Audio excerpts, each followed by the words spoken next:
Bonjour, aujourd'hui je vais vous parler d'astrologie médicale. Comme prérequis, si vous voulez, pour être un bon astrologue médical, il faut évidemment avoir des connaissances complètes de l'astrologie sous tous ses aspects techniques classiques. Connaissance complète de l'astrologie sous tous ses aspects techniques et classiques. Il faut faire des études de base en médecine, en biologie, en physiologie. J'estime qu'il faut avoir le niveau de la première année d'études en médecine.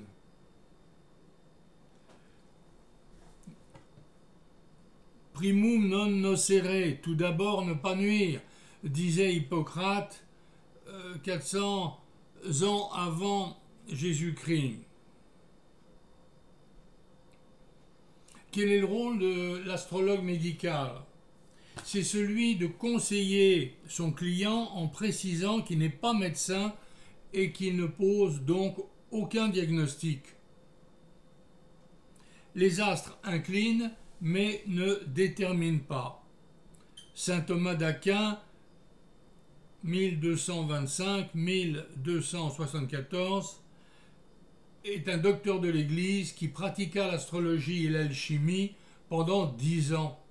Il a écrit 200 pages dans son œuvre magistrale, La Somme théologique.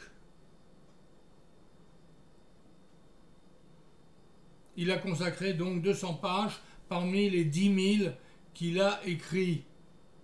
Je possède dans ma bibliothèque ces fameuses 200 pages de la Somme théologique en latin.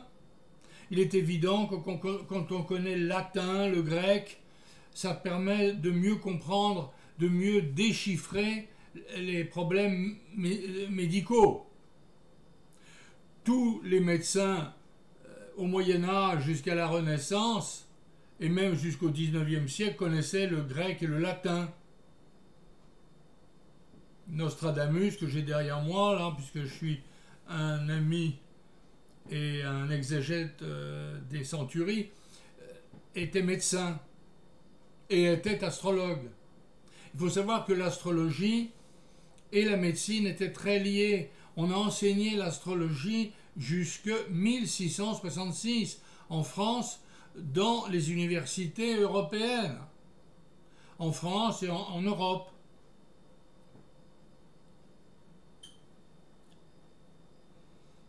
Ma pratique remonte à 40 ans. Je vais vous montrer quelques documents. Voilà un diplôme de mon passage aux États-Unis, et là j'étais donc en Californie, à Los Angeles, et j'ai donné des conférences en 86. Ensuite, j'ai donné des conférences à Chicago en 84. Et j'ai même été, c'est absolument authentique, j'ai été interviewé par Oprah au moment des élections de Reagan. Et on m'a posé, bien sûr, des questions et mes prévisions sur les élections américaines de l'époque. Ensuite, je vais vous montrer une lettre où je peux même la lire parce que j'ai eu le privilège en 1985 de consulter pendant toute une journée dans le château de Lampéry où Nostradamus a consulté le roi et la reine de France. Et une dame m'a écrit la lettre que voici. Lundi 10 juin 1985. Cher monsieur, ma lettre va peut-être vous surprendre un peu et je m'en excuse tout d'abord. J'ai assisté à toutes vos conférences dernièrement à Salon de Provence et je suis même venu pour une consultation de voyance au château de Lampéry. Et j'espère que ce que vous m'avez prédit se réalisera. je dois dire qu'il y a un point très net que vous m'avez prédit, qui me paraissait bien loin de la réalité, qui allait à peine 8 jours après prendre forme. Vous me voyez en relation avec le public alors que je ne travaille plus depuis 4 ans, date à laquelle j'ai eu un cancer, chirurgie au niveau des lombaires, que vous avez vu également. Et il y a 48 heures, on m'a proposé de monter un relais pour la Ligue contre le cancer et de m'en occuper, ce que j'ai accepté et ce qui va effectivement me mettre en relation avec beaucoup de gens. Après avoir accroché, j'ai pensé à vous, bravo. Il est évident que je ne suis pas seulement un astrologue. J'ai des dons de voyance dès ma plus tendre enfance. Alors évidemment, les dons de médiumnité apportent un petit plus. Et il y a quelque chose au cours de ma carrière que je n'ai pas aimé, c'est que des astrologues jaloux de moi me disaient Michel Morin, vous n'êtes pas un astrologue, vous êtes un voyant. C'est pas vrai. J'ai étudié l'astrologie pendant 4 ans. Alors là, c'est un grand article pendant la guerre, voilà, me voilà quand j'étais plus jeune, un grand article du magazine Lundi au Québec, et on m'avait interrogé longuement sur la guerre du Golfe. Là, c'est moi. Alors, il y a une classe, voyez-vous, là, en bas, à droite. Alors, c'est ma classe de cours d'astrologie médicale à la faculté de médecine de Moscou, en 1991. En haut, à droite, une salle que je remplis 1000 personnes.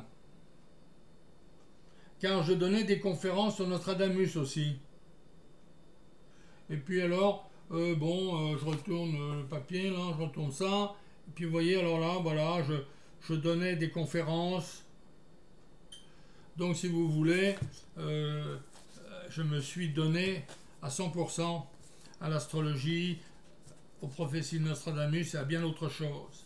Ici, nous trouvons une page entière sur moi, là, quand j'étais un peu plus jeune, c'est ça, dans la revue Urania en novembre 92 à Moscou. Alors en russe, bien sûr, je parle couramment le russe, je le lis bien sûr. Nostradamus, c'est la réconciliation avec Dieu. Ensuite, ma rencontre avec Serge Vronsky, biologiste, médecin de Khrouchtchev, qui a été 8 ans dans un camp de concentration envoyé par Staline, parce que lui, il était un peu pro-allemand pendant la guerre. Donc, il a été arrêté du temps de Staline et foutu dans un camp 8 ans. Mais il a traversé. Là, il ne faudra pas que j'oublie de vous montrer d'autres choses là. Ensuite, une lettre de remerciement du grand maréchal de la cour du royaume de Belgique. Parce que j'avais envoyé mon livre Le Grand Monarque selon les prophéties au roi de Belgique qui aime beaucoup, beaucoup l'astrologie. Ça, c'est la maison du roi d'Espagne.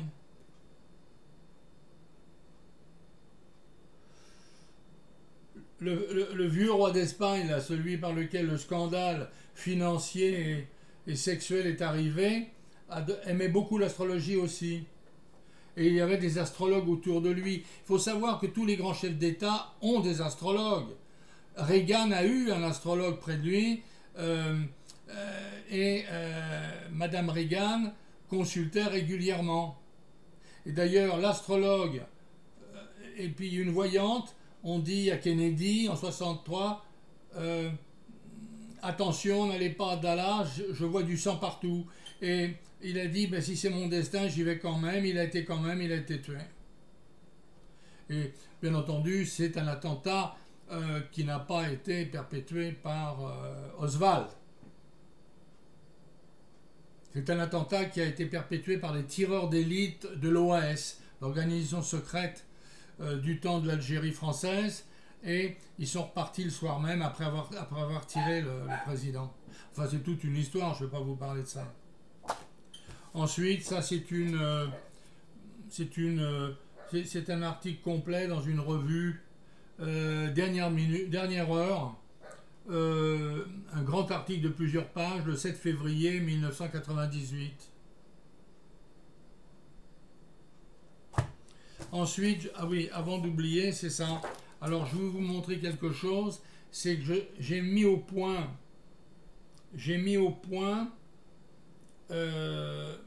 tout le zodiaque et les degrés du zodiaque par rapport à la colonne vertébrale, ce qui me permet de voir sur une carte du ciel où il y a les problèmes.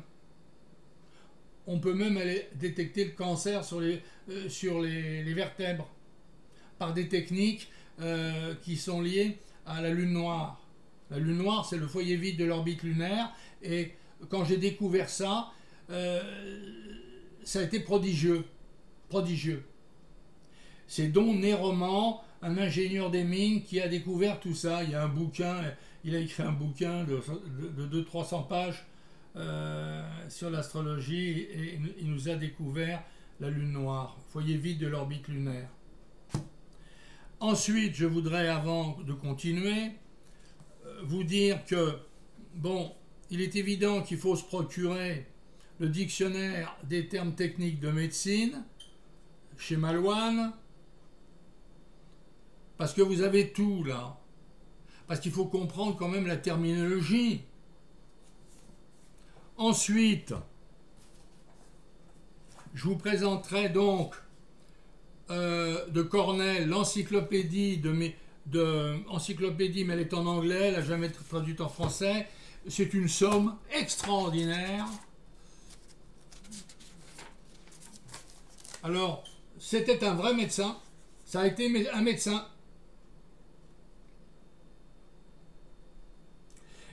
Et il a donné sa vie aussi à l'astrologie.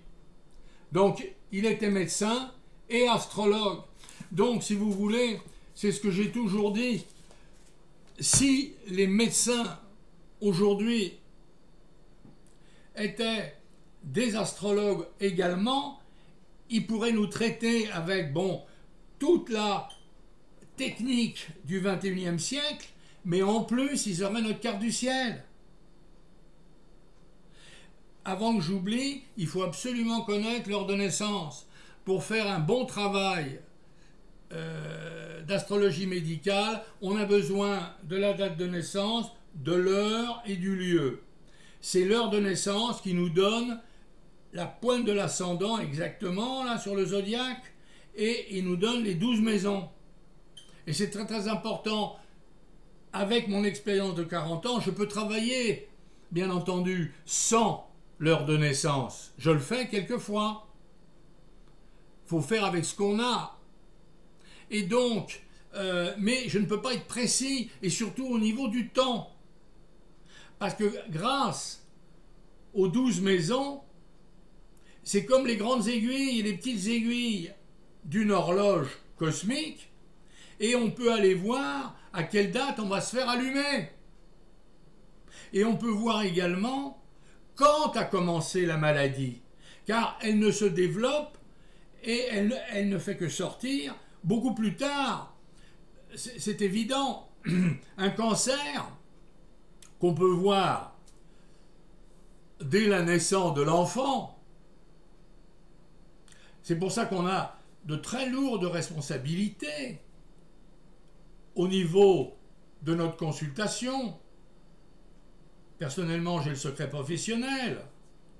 On a essayé de me faire parler, mais croyez-moi, me faire parler contre ma volonté, c'est dur. Moi, je suis balance ascendant scorpion. Donc mon ascendant scorpion, qui est très fort, puisque j'ai quelques maisons, j'ai quelques planètes en maison 8, le signe du Scorpion, la maison du Scorpion. Donc, je ne suis pas une douce balance quand j'ai besoin de me défendre. Je sors mon dard. Alors, maintenant, je vais continuer. Ah, ben je ne vous ai pas encore montré celui-là. Alors ça, c'est remarquable. C'est très difficile à les trouver maintenant parce qu'ils sont sortis il y a 40 ans. Et je les ai trouvés par hasard. C'est un livre écrit par le docteur Jacques Michaud et Jean Criquette, paru en 89, à édition, toute petite maison d'édition. Je l'ai trouvé par hasard à Paris. Je l'ai trouvé par hasard. Mais moi, j'ai un contact avec les livres absolument extraordinaire. Il m'est arrivé dans la vie de rentrer dans une librairie aux États-Unis à Paris ou à Montréal et aller directement sur le livre que je cherchais. Je me laisse aller, il faut s'abandonner. Il y a des secrets dans la vie. Le premier secret, c'est l'amour. Quand on aime, tout est permis. Aime et fais ce que tu veux, disait saint Augustin. Voilà. Donc, et puis ensuite, il y a la curiosité. Et puis il y a aussi l'abandon. On s'abandonne. Et c'est là que Dieu peut travailler. Donc, vous l'avez là, médecine et astrologie. Vous pouvez peut-être les trouver encore sur Amazon, sur eBay, sur eBook. Mais ils sont très chers. Ils sont très chers. Moi, j'ai vu des bouquins là que je possède dans ma bibliothèque qui valent $500 aujourd'hui. J'ai même un ouvrage de 1555 écrit par un abbé qui prédit la date exacte de la Révolution française. C'est un ouvrage qui est tiré à 100 exemplaires. J'ai le numéro 38. Alors je vais continuer encore pour vous raconter beaucoup de choses. Donc j'ai travaillé bien sûr dans le monde entier, en France, au Canada, aux États-Unis, en Russie. Alors j'ai enseigné l'astrologie médicale en Russie. Il m'est arrivé des choses absolument incroyables. La Fédération des astrologues américains, dont j'étais membre, en 1991, nous dit il faut absolument aider les astrologues russes. Ils n'ont aucun livre parce que pendant 73 ans, la Russie a été coupée, la Russie soviétique a été coupée de tout. Donc tout était en samizdat, comme on dit en russe. Samizdat, ça veut dire édition privée, édition secrète, édition par toi-même. Il y a des livres d'Alexandre Volgin, ce très grand astrologue, dont j'ai lu toute l'œuvre. J'ai possédé les 500 cahiers astrologiques de Volgin, j'ai tout lu de ses livres, et je ne l'ai pas connu parce qu'il était mourant quand j'ai commencé à m'intéresser à l'astrologie. J'ai pas pu le rencontrer, il habitait Nice. Bon. Bella, tais-toi! Ça, c'est mon petit chien. J'ai une petite chienne caniche, noire, adorable. Elle n'est pas contente parce qu'elle est enfermée, là. Parce que je veux pas qu'elle me saute sur les genoux pendant mon émission. Donc, si vous voulez, j'ai donc été invité par la Fédération des astrologues russes de Moscou. J'avais envoyé 7 lettres. On m'avait donné 7 adresses en Russie. J'ai envoyé 7 bouteilles à la mer. Ben, il y en a une qui m'est revenue. La personne qui m'a invité m'a dit, quand on a lu ta lettre, j'ai eu un choc. Et une voix m'a dit, il faut absolument l'inviter. Et donc j'ai été invité officiellement à venir donner des cours et des consultations en Russie. Mais c'était des vrais médecins. Il faut savoir que l'astrologie en Russie est très pratiquée. J'ai connu des chirurgiens à Moscou qui me disaient qu'ils avaient opéré en fonction d'une carte du ciel. Parce qu'il faut savoir que le passage de la Lune est lié aussi au saignement. Donc il y a des moments, il ne faut pas opérer. Quand il y a des pleines lunes, ce n'est pas le temps d'opérer. Et surtout, si le thème natal de la personne qui doit être opérée, du patient, va résonner sur le ciel planétaire de la journée. Bon, il faut faire très attention aux opérations internes. Et j'ai rencontré des médecins, des chirurgiens russes. Moi, j'adore la Russie, c'est évident. J'ai du sang russe par mon arrière-grand-mère. Et donc, si vous voulez, j'étais au paradis là-bas. On m'a adoré parce que j'arrivais au moment où l'Union soviétique s'effondrait. Pendant mes conférences à Moscou, à Saint-Pétersbourg, à Tobolsk, à Ekaterinenburg, les gens m'envoyaient des petits bouts de papier en me posant des questions. Mais je ne pouvais pas répondre à tout, j'en avais 200 à chaque conférence. Ils me posaient des questions sur Dieu, sur l'avenir du monde. C'était incroyable, incroyable. En tout cas, bon. Donc, si vous voulez, j'ai été donc invité à donner des cours d'astrologie médicale en faculté de médecine à Saint-Pétersbourg et à Moscou. Alors, maintenant, je vais passer à mon livre. J'ai donc écrit un livre que j'ai remanié plusieurs fois. La première fois, je l'avais écrit en 1997, donc ça fait déjà 25 ans, et je l'ai remanié. Celui que je vends aujourd'hui, je l'ai daté de 2009. Bien sûr, il est extraordinaire parce qu'il est plein de mon expérience. Il faut savoir une chose, la théorie en astrologie n'est rien si on n'a pas la pratique. J'ai rencontré des astrologues français, j'ai connu presque tout le monde. Tous les astrologues dont vous entendrez parler dans l'évolution du mouvement depuis les années 40-50, je les ai même rencontrés encore à Paris avant leur mort. Et ils me disaient, ils avaient tous un métier différent. Ils ne pouvaient pas vivre de ce métier. Moi, j'ai eu la chance d'en vivre pendant 40 ans. Ensuite, si vous voulez, ils ne pratiquaient pas. Et le grand secret pour apprendre vite et bien, c'est d'avoir ton client en face de toi dans ton bureau.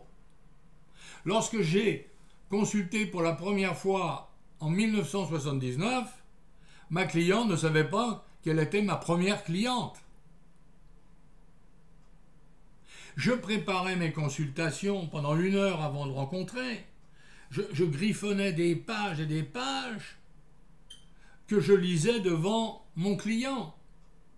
Et puis à un moment donné, tu te lâches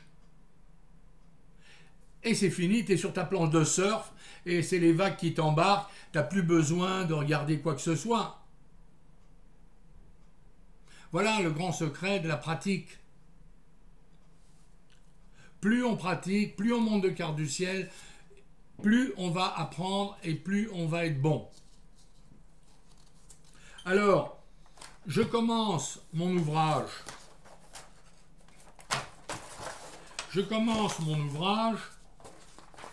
Par une petite introduction que je vais vous lire. Mieux vaut prévenir que guérir, dit le proverbe. Mais surtout, il ne faut pas nuire, disait Hippocrate il y a plus de 20 siècles déjà. Voilà la philosophie de ce manuel, destiné à toutes celles et à tous ceux qui désirent se mieux connaître et s'observer pour prévenir les maux inscrits dans la carte du ciel. Le langage astrologique permet de décoder la synchronicité de l'être vivant avec la synthèse planétaire dont il est issu et dont il reçoit des informations, nous dit Bernard Crozier dans son excellent ouvrage Le fil d'Ariane aux éditions traditionnelles, Paris 1987. Les planètes nous enverraient-elles donc des informations? Mais de quelle manière? Les anciens parlaient d'éther, aujourd'hui les scientifiques parlent de champs, de gravitation, de polarisation, d'ionisation, de champs informels, non matériels. Pour l'astrologue, ce champ informel, c'est la piste zodiacale. L'ARN serait sans doute le messager qui est au niveau biologique, nous relie à ce champ informel non matériel. L'individu reçoit donc des messages qu'il lui faut décoder. Ce décodage sera facilité par la représentation graphique de ce terrain cher aux homéopathes appelé carte du ciel. Tout est vibration dans l'univers, disait déjà Pythagore il y a 2500 ans. La maladie serait donc un déséquilibre vibratoire de l'organisme. En rééquilibrant le corps subtil, la guérison se manifeste souvent sans intervention lourde. Bien souvent, l'individu malade va de médecin en médecin, cherchant un diagnostic juste, sans trouver de réponse à ses questions. Il oublie d'être à l'écoute de son corps et de suivre ses intuitions. Bien que nous soyons consultés souvent en dernier ressort, n'étant pas médecins, nous ne devons jamais prétendre soigner un client. Les soins proprement dits sont du domaine du corps médical. Éclairer et éduquer la personne venue chercher de l'aide sur la structure de sa carte du ciel, sur les fragilités et les forces de son thème, voilà la tâche de l'astrologue. Vous trouverez dans les pages qui vont suivre des outils qui vous permettront de lire et de comprendre une carte du ciel sous l'angle de la santé. Mais vous y trouverez aussi les correspondances astrologiques des vitamines, des minéraux, des herbes, des sels de Schulzer, éléments essentiels à une vie équilibrée. Vous apprendrez comment choisir la meilleure date pour subir une opération chirurgicale, comment choisir le sexe de votre futur enfant, appliquer une méthode simple et efficace de fertilisation et de contraception naturelle. En conclusion, ce guide simple et pratique a été écrit pour vous aider à mieux gérer votre capital santé. En un mot, à mieux vivre. Alors là, je vais prendre maintenant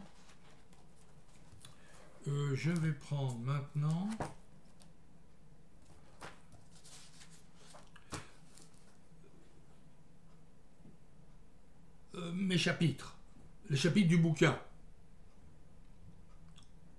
Alors, je traite dans un premier chapitre des signes du zodiaque et de la santé. Chaque signe du zodiaque représente un organe ou des organes. Il est évident qu'il est maîtrisé par des planètes, car les qualités planétaires, domicile, exaltation, chute ou exil, sont primordiales à connaître. Personnellement, je mets beaucoup l'accent quand je donne un cours d'astrologie à mes élèves sur ces qualités planétaires. Ensuite, j'ai un autre chapitre sur la planète et la santé. Donc, chaque planète correspond à un organe. Le Soleil, c'est le cœur. Mars, c'est la tête, mais c'est aussi le système artériel. Il est évident que l'astrologie, c'est comme les étoiles, c'est quasiment infini. On peut aller dans l'infini, fini petit. On peut aller jusqu'à la molécule. On peut aller jusqu'à l'électron et au neutron. C'est vertigineux, mais c'est passionnant. Alors ensuite, j'aborde dans un troisième chapitre les maisons astrologiques et la santé. Alors les maisons astrologiques, il y en a 12, et chacune d'elles, bien sûr, par analogie au signe. La maison 1, par analogie, c'est le bélier. La maison 2, c'est le taureau, etc., etc. Et la difficulté en astrologie, d'une manière générale, c'est de faire d'abord une analyse et ensuite une synthèse. Mais en astrologie médicale, ça devient encore plus complexe. Parce qu'on touche à l'infiniment petit. Donc chaque maison, comme je vous dis, indique quelque chose. Généralement, la maison 6, la maison 12, elles s'opposent, et donc c'est l'axe de la maladie et de la santé. Après, je fais tout un chapitre, le chapitre 4, sur les aspects planétaires. Alors les aspects planétaires sont importants, mais par expérience de ma pratique, et après avoir tout étudié, j'ai mis de côté complètement les aspects mineurs. Je ne travaille que la conjonction, l'opposition, le sextile et le trigone. Le quinconce, tout ça, semi-sextile, j'ai mis de côté. Ça n'a pas d'intérêt. Parce qu'il faut sortir la substantifique moelle de votre carte du ciel. Et nous verrons que j'ai un chapitre entier sur les planètes sans aspect. Ça, j'ai fait une découverte absolument extraordinaire là. Et dans mon livre, je vous l'explique comment travailler les planètes sans aspect. Parce qu'il y a des planètes qui n'en reçoivent aucun aspect. Mais dès que vous voyez une carte avec planète sans aspect, c'est une carte exceptionnelle qui sort de l'ordinaire. Et bien entendu, qui touche la santé aussi. Alors ensuite, j'aborde les encadrements de l'ascendant, c'est très important. Parce que l'ascendant, c'est l'héritage génétique. Donc toutes les planètes qui vont être autour, là, ont une importance. Ensuite, j'ai un chapitre sur les glandes endocrines. Chapitre 7, les selles de Schussler. C'est très très intéressant, les selles de Schussler. Il y a des correspondances, bien entendu, planétaires. J'ai un chapitre sur les vitamines par rapport aux planètes et à l'astrologie. Un chapitre aussi, 9, sur les oligo-éléments. Un chapitre 10, les plantes et les herbes par rapport à l'astrologie, aux planètes et aux maisons. Alors, j'ai un chapitre absolument essentiel à connaître, la lune noire et la santé. J'ai fait des découvertes parce que encore, si vous voulez, je suis un chercheur. Les chercheurs, il n'y en a plus. J'ai lu les 500 cahiers astrologiques d'Alexandre Volgin, un des plus grands astrologues européens et même mondial, si vous voulez, à comment dirais-je, à exprimer au niveau des maladies, pas mal de choses là. Bon, attendez. Oui, je parlais de la lune noire. Je suis âgé maintenant. Ah oui, donc la recherche, si vous voulez, dans les années 20, 30, 40, 50, peut-être jusqu'aux années 60, il y avait encore des chercheurs, 70. Un grand astrologue, c'est Semyonov aussi, était un très grand chercheur, un ami de Volgin. Et si vous voulez, aujourd'hui, bien entendu, c'est le désert total. Il n'y a plus aucun chercheur qui font des trouvailles nouvelles pour nourrir l'astrologie. Ça n'existe plus. Donc je suis le dernier des Mohicans et après moi, je viens vous dire, il n'y aura plus personne, en tout cas en langue française, qui feront ces recherches-là.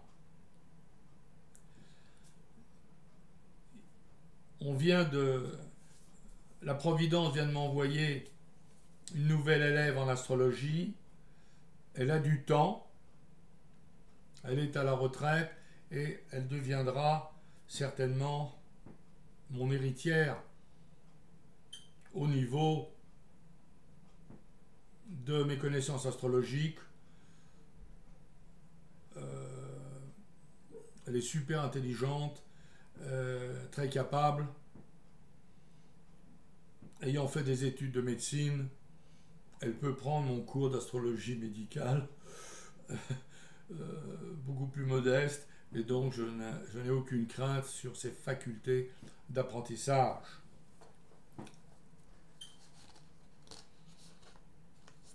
Oui, la lune noire aussi a un rapport par rapport au cancer. On va trouver très facilement, et je peux diagnostiquer tout de suite dans une carte du ciel, même une personne jeune, mais je n'en parle pas toujours, parce qu'il y a une façon de parler dans une consultation. Hein? Quand je vois le cancer du sein, et que je vois que cette fille-là a été percée, a fait du piercing dans les seins, autour de l'œil et tout, et quand on sait que la lune c'est l'œil gauche, hein, et puis elle s'est percé le sein, puis elle s'est percé le sein, ben je sais que il faut faire très très attention, parce qu'elle pourrait faire un cancer du sein. Et je sais que sa tante est morte d'un cancer du sein. Bon, des cancers de sein. Donc si vous voulez, on peut dire des choses. C'est comme je ne dis jamais à quelqu'un que je vois se noyer, vous allez vous noyer. Ben, c'est la première chose à ne pas dire. Moi, je vais dire dans ma consultation, est-ce que vous savez bien nager? Parce que vous savez que c'est ceux qui nagent très bien qui se noient les premiers dans les statistiques. Parce qu'ils veulent aller sauver tout le monde quand un bateau coule et n'importe quoi, là, et voilà. Donc voilà comment il faut. Et ça m'est arrivé de dire une fois à un client, attention, n'allez pas dans tel pays parce que l'avion va se casser la gueule. Alors l'avion s'est cassé la gueule, c'était un Piper, un petit avion en Afrique, et je peux vous dire, je l'ai revu dans mon bureau, dès qu'il est rentré, il a failli se faire tuer, mais il n'est pas mort dans la chute de l'avion. Mais je lui avais dit, attention à l'avion. Et ben paf.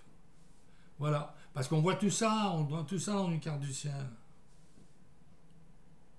Alors, j'ai un chapitre 12, études des maladies les plus courantes. Chapitre 13, date et heure pour une opération.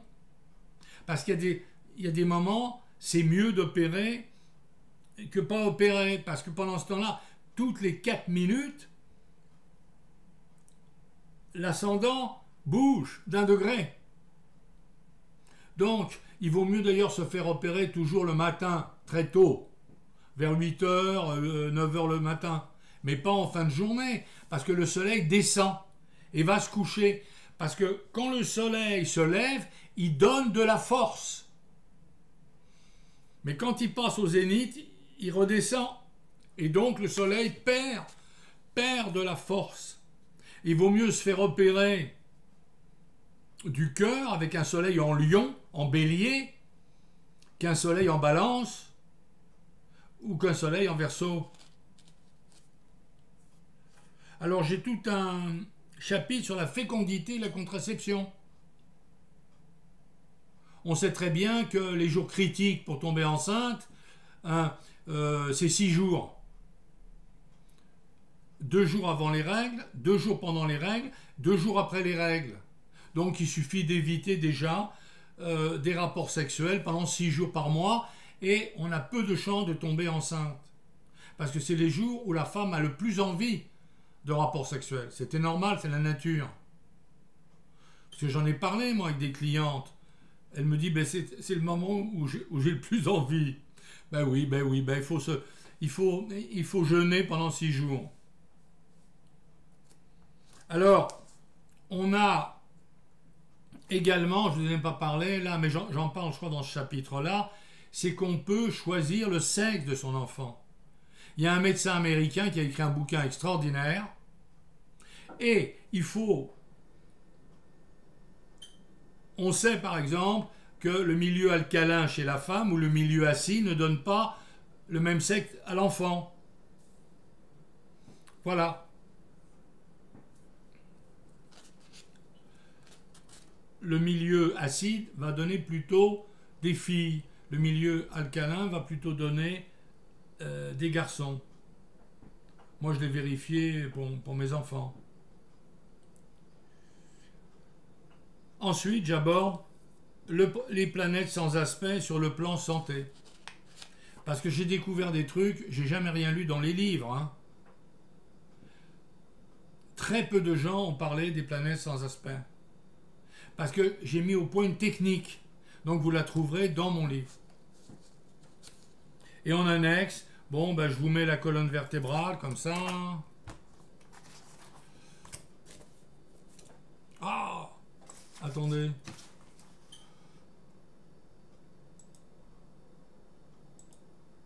Oui, ben, ça avait disparu de mon écran. Alors voilà, oui. Donc vous retrouverez ça dans mon livre, vous trouverez la colonne vertébrale et le zodiaque. Ensuite, planètes rétrogrades aussi, j'ai écrit un petit chapitre sur les planètes rétrogrades sur le plan de la santé. Les planètes rétrogrades, c'est pas trop bon. Pas trop bon. Non. Parce qu'elles rétrogradent. Elles n'avancent pas. C'est comme un cheval qui part à reculons. Tu vas pas aller loin avec ta voiture. Hein. Il va se cabrer. Vu que j'ai élevé des chevaux, je les ai dressés à la selle et à la voiture, donc je sais très très bien comment se comportent les chevaux. T'as pas intérêt toujours au début à reculer.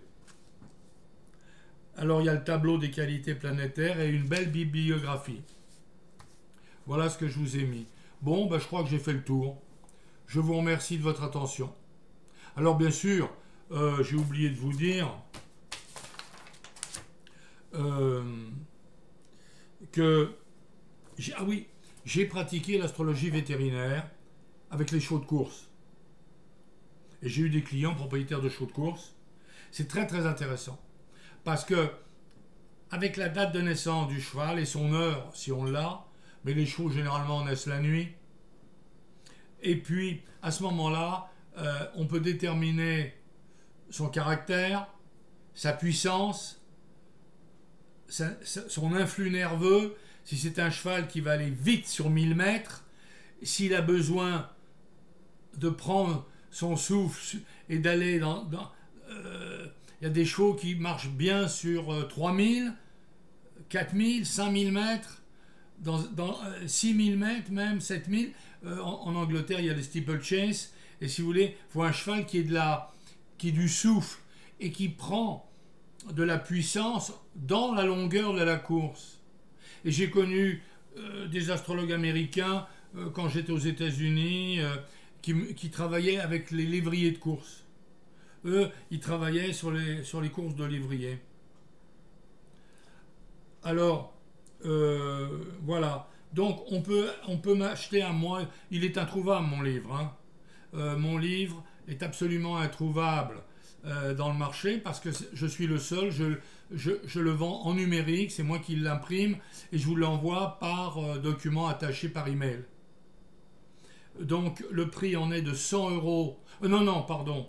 Je ne le vends pas 100 euros. Je vais le vendre 100 dollars américains. 100 dollars américains.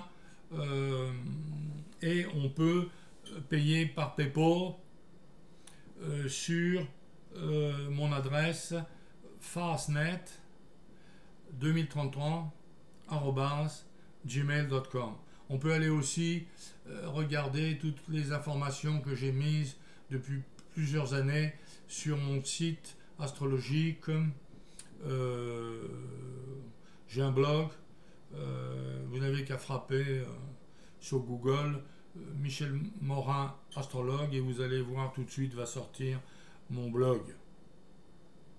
J'ai fait de nombreuses émissions de télévision, de radio, partout. Bon, donc voilà, je crois que j'ai tout dit. Ah oui, avant d'oublier, bon, je peux vous dire que j'ai eu donc une clientèle variée en 40 ans. Des chefs d'État, des diplomates, des hommes politiques, des militaires, des policiers, des prêtres, des médecins même, qui venaient me voir pour des cas importants, des prostituées, voyez-vous, des drogués, j'ai tout vu, j'ai tout vu. L'astrologie est une école universelle. J'ai plus appris durant ma carrière d'astrologue professionnel qu'à l'université, où j'ai quand même passé quelques années. Et si vous voulez, c'est la plus belle école du monde. Mais on est prédestiné à ce travail, puisque j'ai abandonné une très très belle carrière dans la Banque internationale. J'étais à 25 ans, j'étais déjà attaché de direction dans un groupe, dans une banque internationale, ce qui m'a beaucoup servi pour consulter par exemple des présidents de banque russes à Moscou qui venaient me voir le soir à 11 heures le soir pour avoir une consultation. Et donc, si vous voulez, j'ai cette connaissance de la finance, du droit, puisque j'ai fait du droit et des sciences politiques.